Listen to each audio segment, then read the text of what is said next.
El vídeo que os vamos a mostrar hoy, el que vamos a poner hoy, es un poco distinto a todos los anteriores que hemos hecho, ¿no? Es una entrevista, una especie de, más que entrevista, diálogo, con el historiador avilesino Pablo Martínez Corral, que nos va a hablar un poco de unos sucesos que tuvieron lugar en la fábrica de ácidos de San Juan de Nieva en el año 1937. Es una entrevista con él y, bueno, una especie, como estoy diciendo, de diálogo con él y, bueno, y él nos va a contar un poco lo que sucedió en aquellos días, ¿no?, de febrero de 1937. Como siempre, bueno, suscribiros al canal, darle me gusta, compartirlo, todas esas cosas. Y espero que os guste y que haya más vídeos como este con más entrevistas. Venga, nos vemos en el siguiente.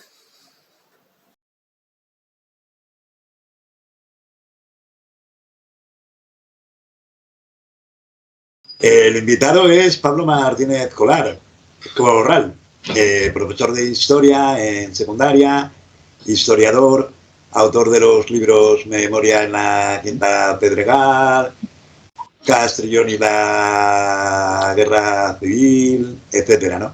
Ha participado en muchísimas conferencias y debates sobre la memoria histórica y es, digamos, para mí personalmente, el mayor experto en lo que es memoria histórica de lo que lleva Villa y lo que ya vives.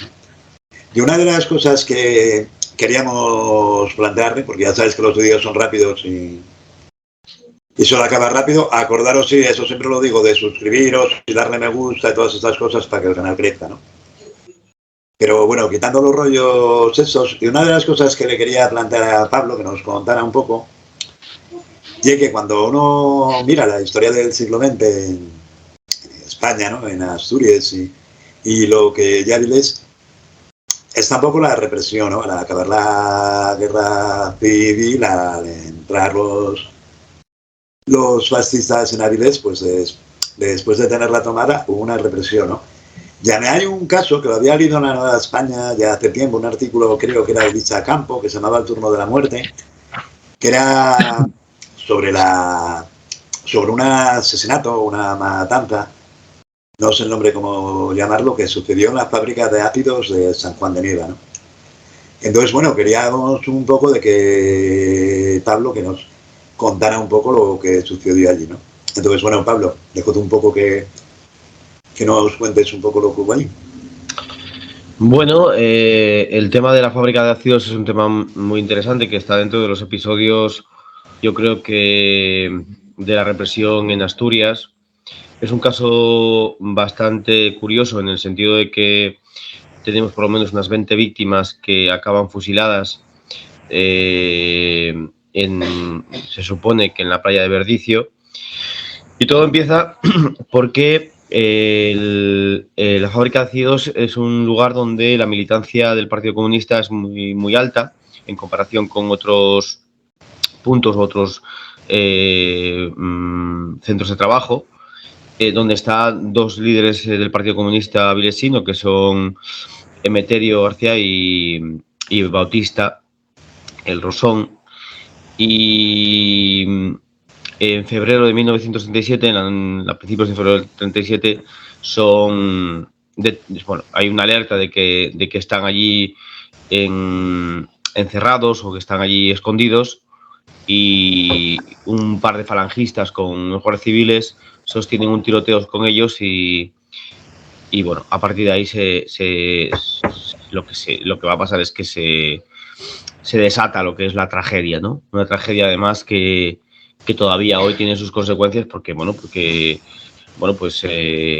los testigos cuentan cómo subieron al camión al turno, que se llama el turno de la muerte, cómo los llevaron a lo que es la Quinta Pedregal, que es el lugar donde funcionaba los falangistas y el servicio de seguridad franquista, y cómo después de ahí se pierde la pista hacia Verdicio y los fusilan, y todavía los familiares están buscando a esas víctimas. Bien, y por ejemplo, tú lo has estudiado un poco, ¿no?, lo que estás diciendo. Por ejemplo, ¿has tirado de archivos, has tirado de fuentes orales? Y digamos un poco cómo sacaste la información o cómo tuviste la información más o menos para conocer un poco el tema. Mira, la fábrica de ácidos todo empieza cuando Rubén Chimeno y yo, en una entrevista en el año 2005, 2004-2005, estamos teniendo una entrevista con una persona en Salinas y nos cuenta cómo a su familia, un familiar de ellos, se salva de ese fusilamiento.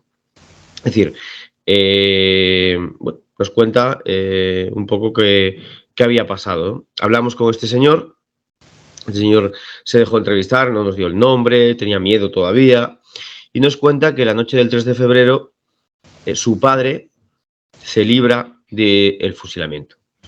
Y entonces, en ese momento, bueno, recogemos aquella entrevista, empezamos a mirar los periódicos, porque salen los periódicos, algo hay en los periódicos, y empezamos un poco a tirar del hilo, ¿no? Y entonces nos salen, gracias a los archivos y a los registros civiles, nos salen 17 desaparecidos, si mal no recuerdo, para la noche del 3 al 4 de febrero de 1977, que sería lo que un poco empezamos con el turno de la muerte.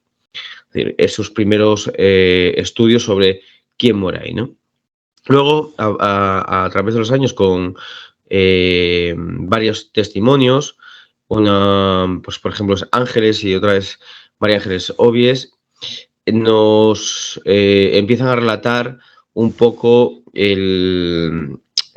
lo que es la vida de su familia que desapareció en ese turno, ¿no? Como por ejemplo Suso, como por ejemplo Manuel Fernández Alonso, Julio García, o sea, hay nombres y apellidos que vamos viendo que tienen una biografía.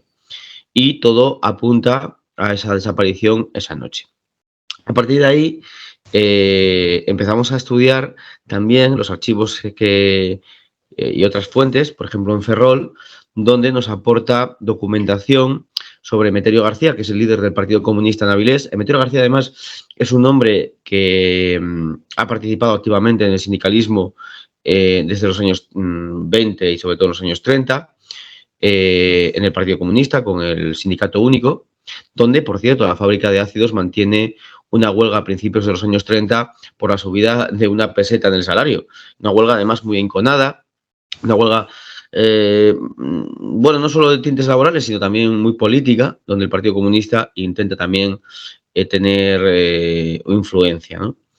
Emeterio García es un hombre importante porque después será concejal durante la República y durante la Guerra Civil. Y vamos a ir viendo cómo, bueno, distintos investigadores, no solo nosotros, van a ir trazando esa historia, ¿no?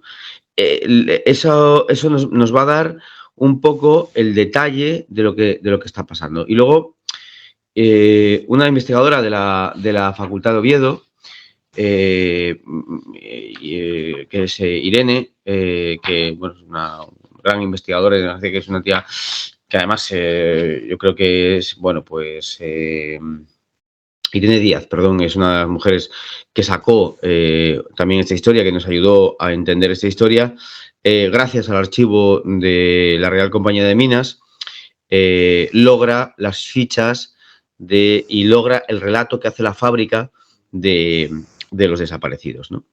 Entonces, bueno, a partir de ahí podemos trazar el relato de lo que pasó. O sea, yo creo que es uno de los actos más, bueno, más simbólicos, ¿no?, de lo que fue la represión franquista en Asturias. ¿Por qué? Porque de repente, en una noche, matan a unos 20 individuos que, bueno, que lo que están haciendo es esconder a sus jefes de partido político. Y es muy interesante porque además cada vez vemos que los archivos hablan más de este tema, ¿no? No solo los archivos de la represión, sino los archivos que tenemos, por ejemplo, en Ferrol, o archivos que podemos tener más a nivel local, sino los archivos de la propia fábrica de la Real Compañía. Claro, y una cosa para ir acabando, porque ya sabes que, bueno, hacemos los vídeos cortos y tal, ¿no? Pero una cosa que me llama la atención y un poco, bueno, ahora que está un poco de moda, digamos, o en auge, lo que es la memoria histórica, ¿no? Aquí en Avilés con esto que se hizo la losa del tiempo, creo que se llama, ¿no? Que se hizo en el cementerio de la Carriona, lo del muro ese que pusieron con todos los nombres, ¿no? Toda una serie de cosas que hay así. No sé, yo es que por lo que me estabas contando, estaba pensando un poco en vídeos que hemos colgado en el canal, vídeos anteriores, de que hablábamos un poco de matanzas que hubo, sobre todo por Latinoamérica, ¿no? Tenemos, bueno, colgado un vídeo, el de la matanza de Napalpí, la matanza de Santa María de Iquique, ¿no? Mítica de Chile. Bueno, sí, Por el disco de Quilapayún, ¿no? Y entonces, claro, por lo que estás contando, tú piensas esto y dices tú, joder, son 20 personas muertas, ¿no? Asesinadas, o sea, no deja de ser una matanza, ¿no? Entonces, yo creo que eso tendría, no sé qué opinas tú, ¿no?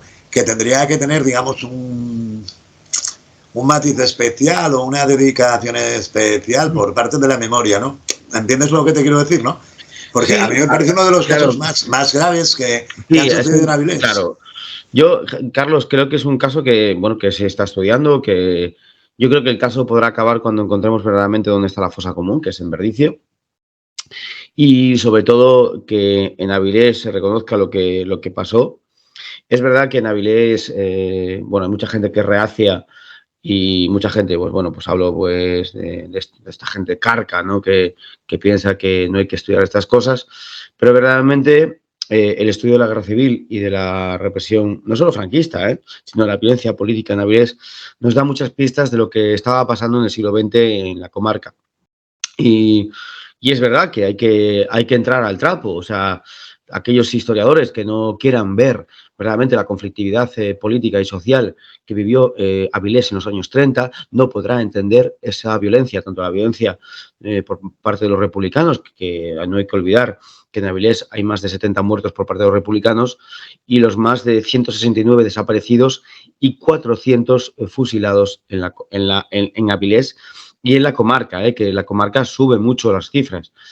Claro, ¿qué podemos hacer? Bueno, pues un reconocimiento, como se ha hecho con la losa del tiempo, pero también un poco mirar el pasado y estudiarlo. No es una etapa más de nuestra historia. Y parece que algunos, y lo digo por algunos foros, bueno, por ejemplo, los fascistas, ¿no? Porque yo creo que todavía en este país hay mucha gente que no quiere y que se avergüenza, esos fascistas que saben que hubo una violencia y no quieren reconocerlo, pero está ahí y los datos hablan y por suerte hemos podido reconstruir un pasado que ellos no querían y eso gracias a tu página, por ejemplo, lo que estás haciendo con tus vídeos, sacar a la luz conflictos en este país y en Asturias y no solo en Asturias, en otros lugares que se ve cómo fue las luchas sociales en el siglo XX y en el siglo XXI, ojo. Bueno, pues nada, vamos a dejarlo, que ya sabes que los vídeos aquí son cortos. Sí, que además yo me enrollo mucho, ya lo sabes. Todos nos enrollamos mucho. Espero tenerte para otra, de hablar de otro tema. Muy bien, espero que el vídeo haya salido bien y nos vemos. Un abrazo muy fuerte. Venga, muchísimas gracias, Pablo. Hasta luego.